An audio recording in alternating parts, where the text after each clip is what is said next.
प्यार और मेधावी छात्रा थी। अच्छी पढ़ाई के बाद अच्छा कॉलेज सिलेक्शन और फिर बहुत अच्छी जॉब। तूने तो मेरा नाम रोशन कर दिया मेधा। अरे लेकिन ये जो काम करने का तरीका है ना, इसे बदल ले। 18 घंटे काम करेगी तो कल को बच्चा कैसे संभालेगी? तुम्हारी तरह पागल नहीं हूँ माँ, जो बच्चे और परिवार में फंस जाऊँ। मैं तो जिंदगी खुल कर जीऊंगी। सब कहने की बात होती है बेटा, अपने बच्चे का सुख हर कोई चाहता है। वक्त बीतता है और मेधा की शादी हो जाती है। शादी के कुछ सालों में ही मेधा एक सुंदर से बेटे की माँ बन जाती है। अरे यार, मेरी मैटरनिटी लीव खत्म हो रही है, क्या करे? माँ भी नहीं आ सकती, कैसे मैनेज करूँ? ऐसा करते हैं, इसके लिए एक केयर टेकर रख लेते हैं, वो देखा करेगी इसे। मेधा को पति की बात जंच जाती है और वो केयर टेकर की तलाश शुरू कर देती है। एक दिन उन लोगों के घर एक महिला आती है जो दिखने में पढ़ी लिखी लगती है। जी, क्या काम है आपको? मैम, मेरा नाम स्नेहा है। आपका एड देखा केयर टेकर का, क्या मैं आपके यहाँ काम कर सकती हूँ? हाँ, क्यों नहीं, लेकिन आप तो अच्छे घर की लगती हैं, फिर नौकरी क्यों? दरअसल मेरे ससुराल वालों ने मुझे घर से निकाल दिया क्योंकि मैं माँ नहीं बन सकती और माता पिता भी नहीं है इस दुनिया में। तो अरे अरे, कोई बात नहीं, तुम लक्ष्य को ही अपना बच्चा समझो और यहीं रहना, और किसी भी चीज की जरूरत हो ना तो बता देना। नेहा खुशी खुशी लक्ष्य को संभालने लगती है। रात को जब मेधा घर पर आती है, अरे क्या बात है स्नेहा, तुमने खाना नहीं खाया क्या? अरे दीदी, आपका बेटा टाइम दे तब ना। अरे तो जब वो सोता है तब खा लिया करो। तब तो मैं इसके पास ही बैठी रहती हूँ। कोई मच्छर या कीड़ा काट ले लक्ष्य को तो अब आप पकड़ो, मैं खाना खा लेती हूँ।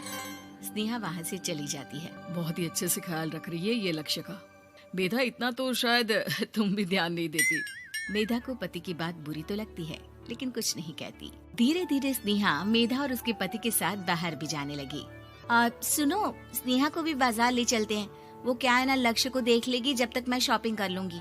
हाँ हाँ चलो, वैसे मैं चाह रहा था कि लक्ष्य को लेकर हम दोनों ही चलते।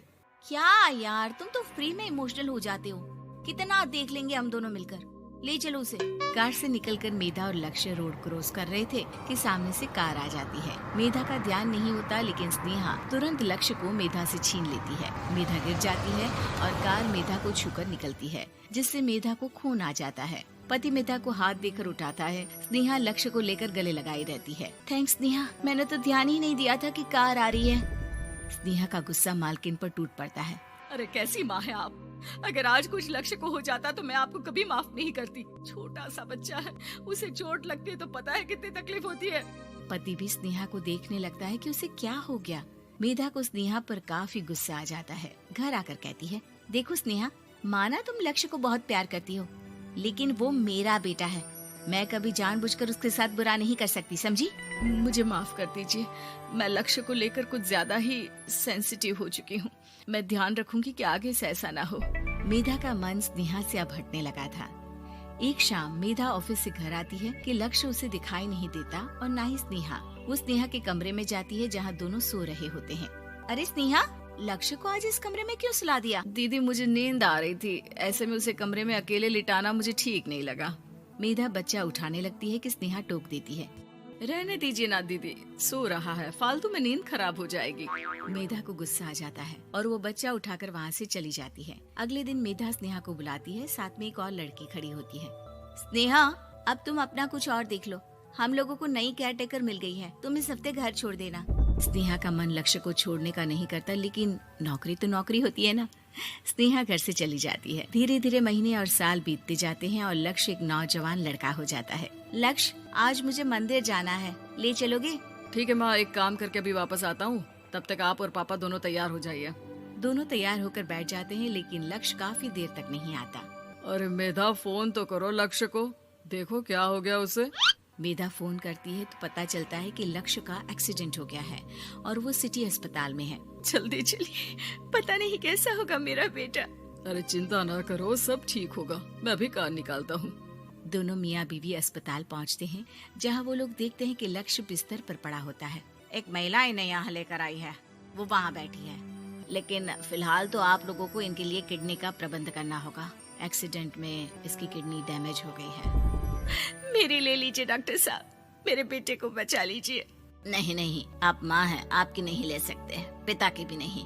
आप किसी रिलेटिव या दोस्त से पता कर लें और हाँ थोड़ा जल्दी करें क्योंकि देर होने से मामला बिगड़ सकता है। मेधा बैठकर रोने लगती है कि वहाँ डॉक्टर आ जाते हैं। जिस औरत ने आपके बेटे को यहाँ भर्ती कराया था वो अपनी किडनी आपके बेटे को देना चाहती है। हाँ? कौन है वो? कहाँ है वो? तभी वहाँ स्नेहा आ जाती है। स्नेहा तुम? मैं लक्ष्य को पहचान नहीं पाई थी, लेकिन आप लोगों को देखकर समझ गई कि ये लक्ष्य है, इसलिए वापस आ गई। मैं अपनी किडनी आपके बेटे को देना चाहती हूँ। मेरी अपनी तो कोई औलाद नहीं, लेकिन लक्ष्य में मैंने हमेशा अपना बच्चा देखा। तुम धन्य हो स्नेहा जो इतने साल में भी लक्ष्य को भूल नहीं पाई। सही मामले में तो वो तुम्हारा ही बच्चा होगा, क्योंकि जन्म भले ही मैंने दिया हो, लेकिन आज तुम उसकी जिंदगी बचा रही हो।